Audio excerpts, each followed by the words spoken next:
कहवा केरा छत्रपति महल उठाए जी, कहवा के राजपति ब्याहन आए जी, कहवा के राजपति कहवा के छत्रपति महल उठाए जी, कहवा के राजपति ब्याहन आए जी, कहवा के राजपति जनकपुर के छत्रपति महल उठाए जी, अयोध्या के राजपति ब्याहन आए जी, अयोध्या के राजपति ब्याहन आए जी, जनकपुर के छत्रपति महल उठाए जी, अयोध्या के राजपति ब्याहन आए जी, अयोध्या के राजपति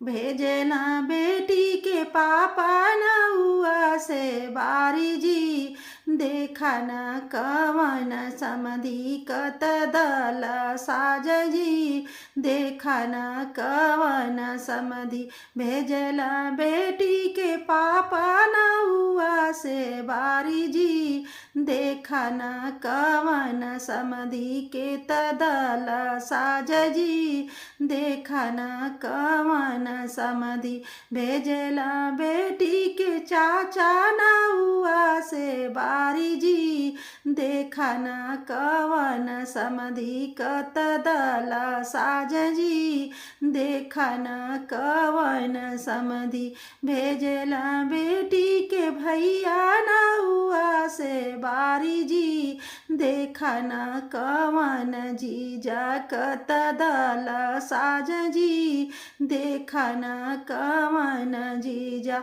हथिया 50 बाटे घोड़ावा 50 जी, 5 भैया दुल्हा बाटे इतनी बरियात जी, 5 भैया दुल्हा बाट